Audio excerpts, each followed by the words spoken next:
Gloria a Dio. Leggiamo un passo della parola prima di pregare.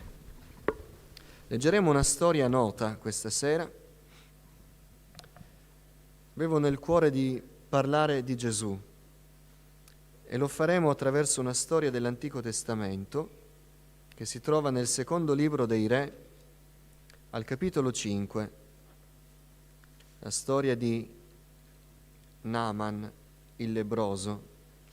In realtà non leggeremo tutta la storia, leggeremo soltanto i primi versi, poi avrete modo di leggere per intero la storia a casa. Secondo libro dei Re, capitolo 5, leggiamo dal verso 1 al verso 8. Alleluia.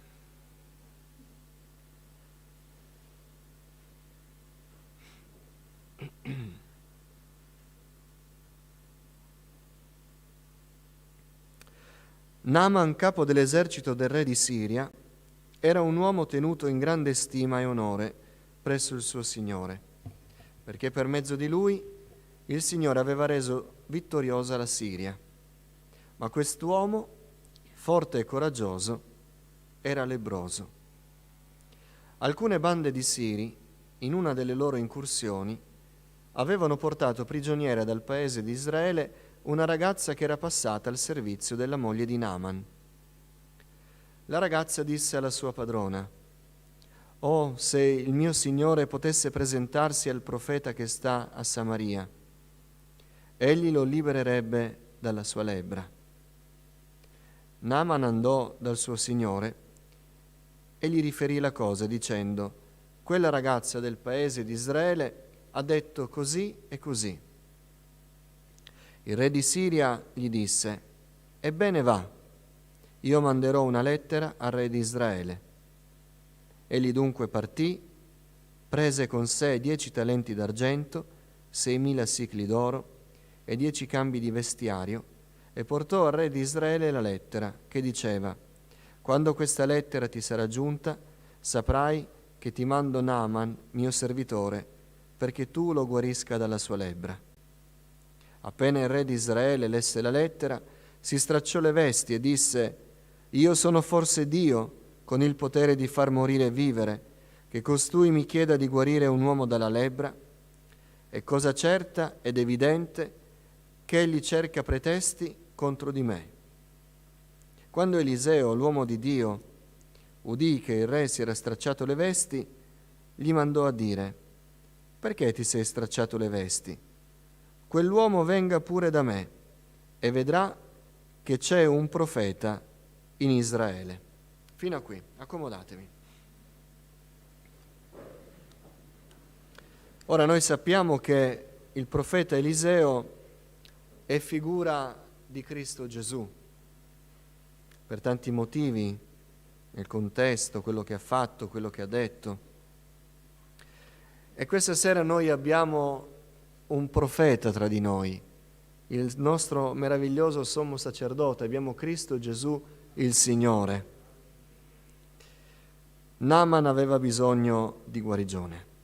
Il re di Israele, pur con tutto il suo potere, l'autorità, le ricchezze, era comunque un uomo che non aveva alcun potere per quello che era il bisogno di Naaman. Il re di Israele non poteva guarire Naaman. Gli uomini non possono fare niente per noi. Qualcosa sì, sicuramente, qualche favore, qualche beneficio l'abbiamo ricevuto e l'abbiamo fatto anche noi.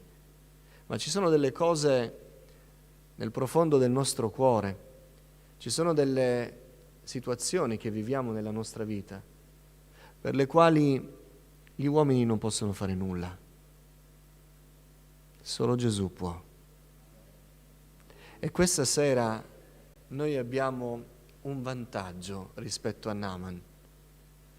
Siamo bisognosi come Naaman sicuramente, ma siamo anche nella stessa posizione di quella ragazza che conosceva che c'era un profeta in Israele.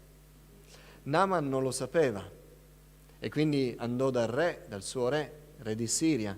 E il re di Siria fece un'ambasciata al re di Israele pensando che fosse il re di Israele ad avere qualche autorità. Naaman non sapeva, quindi per quello che sapeva fece i suoi passi.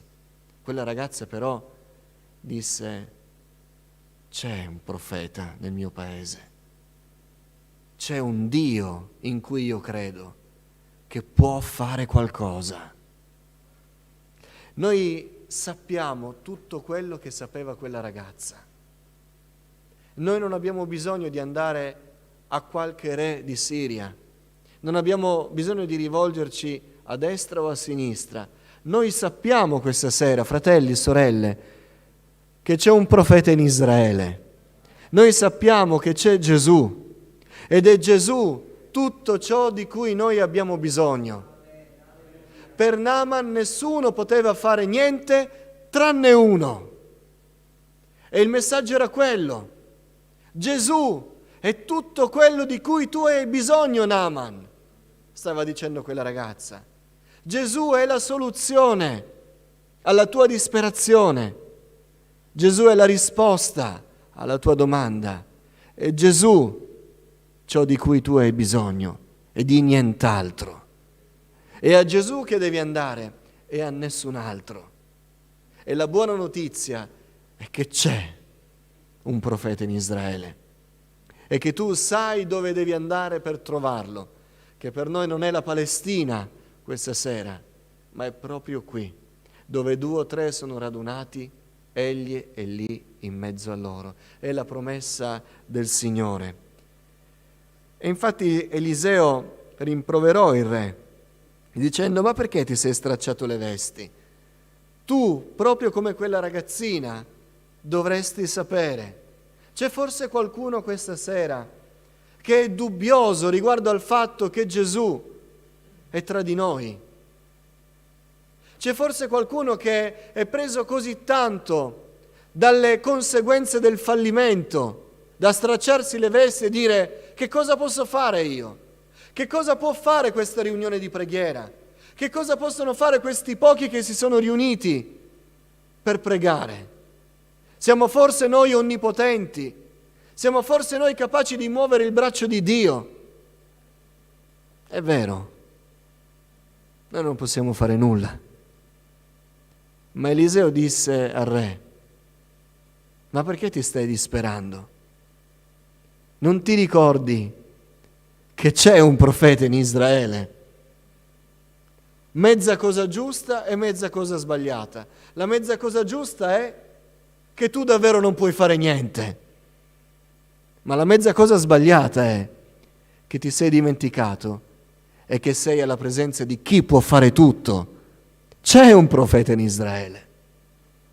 Se c'è qualcuno dubbioso questa sera, abbia pure dei dubbi su se stesso, come io ne ho su di me, ma si ricordi una sola cosa: che Gesù è tra di noi, che c'è un profeta in Israele, che ascolta questo profeta, che sa quali sono i nostri problemi e che si fa trovare e che invita a venire a lui, proprio come Eliseo invitò Naaman. Fallo venire da me, fallo venire da me e vedrà che c'è un profeta in Israele.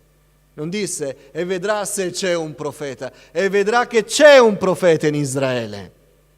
Questa sera noi vogliamo vedere la gloria di Gesù nella nostra vita. È di Gesù che noi abbiamo bisogno.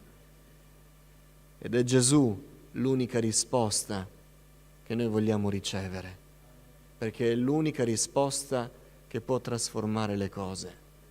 Mentre meditavo su questo passo, ho fatto con la memoria una carrellata di tutti i personaggi che si sono andati a Gesù, come sono scritti nel Vangelo, e mi sembra che il ventaglio di personaggi ci permette di dire che davvero Gesù è la risposta per ogni persona. Non c'è nessuno che possa dire: io posso farcela da solo, e non c'è nessuna categoria di persone che non sia andata a Gesù. Qui abbiamo una ragazzina, abbiamo nei Vangeli storie di ragazzine, storie di fanciulli, abbiamo padri di famiglia, abbiamo madri di famiglia, abbiamo dei giovani, abbiamo degli anziani, abbiamo gente povera e abbiamo persone importanti, notabili dei paesi, responsabili delle sinagoghe, uomini ricchi, abbiamo autorità militari, abbiamo capi religiosi, abbiamo persone che hanno avuto un matrimonio distrutto, persone colte in flagrante adulterio e persone apparentemente irreprensibili. Abbiamo pubblicani, abbiamo prostitute, abbiamo ladri, anche i terroristi. Qualche terrorista Gesù se lo prese anche nel novero dei 12. Abbiamo persone istruite, contabili, come era Giuda.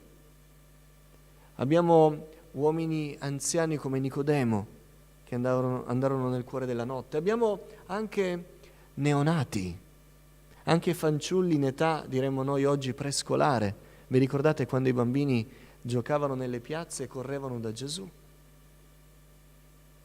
Cercate tutti i personaggi che i Vangeli ci descrivono, ma possiamo immaginare che ce ne sono stati molti e molti di più. E voi vedrete che tutte le categorie umane che noi possiamo immaginare sono andate a Gesù, hanno cercato Gesù, ma soprattutto hanno trovato Gesù, hanno ricevuto una parola da Gesù. Chi sono io questa sera? In quale categoria mi inserisco? Non c'è categoria che Gesù non abbia accolto, non c'è persona a cui Gesù non abbia rivolto la sua parola. Gesù è ciò di cui abbiamo bisogno. Se ti senti un padre di famiglia che ha un problema con i propri figli, come vi ricordate il padre di quel giovane, di quel giovinetto indemoniato, se ti senti una madre di famiglia che ha una figlia malata, o forse hai subito dei lutti, se sei un giovane di belle speranze e non hai capito molto, il Signore ha una parola per te anche come il giovane ricco. Se sei una donna distrutta, se sei un uomo anziano, se sei un bambino, sappi che questa sera c'è un profeta in Israele. E se andiamo a Lui, Lui risponderà. Se andiamo a Lui, Lui parlerà. Se andiamo a Lui, Lui dirà delle parole. Non è detto che siano le parole che pensiamo noi. Se leggete bene la storia di Naaman, lui rimase male, perché quello che disse Eliseo neanche lo udì Naaman. Mandò il servo, no? A riportare le parole del profeta. Non è detto che quello che il Signore dirà è quello che noi immaginiamo, ma è sicuro che quello che il Signore ha da dirci è ciò di cui abbiamo bisogno. Amen. È ciò di cui abbiamo bisogno. Siamo venuti questa sera ciascuno dalla propria casa, dalla propria vita, dalla propria situazione personale, familiare, lavorativa, affettiva, economica. Metteteci quello che volete. E ci siamo ritrovati tutti qui. Per un momento abbiamo voluto creare una parentesi nella nostra vita, dimenticare il contesto che abbiamo lasciato a casa o fuori da queste mura e ritrovarci qui tutti insieme, essere accomunati da un unico intento, cercare insieme il Signore. Noi dimentichiamoci quello che abbiamo lasciato a casa, perché è Gesù che se ne ricorda. È Gesù che se ne ricorda. Ed Egli parlerà. Egli interverrà. Abbiamo bisogno di Gesù. Abbiamo bisogno del Signore. Abbiamo bisogno di vedere questo glorioso profeta, questo grande Salvatore. Abbiamo bisogno di vedere l'onnipotenza di Dio. Abbiamo bisogno che Egli parli e quella parola perdoni i nostri peccati. Che Egli parli e quella parola guarisca le malattie.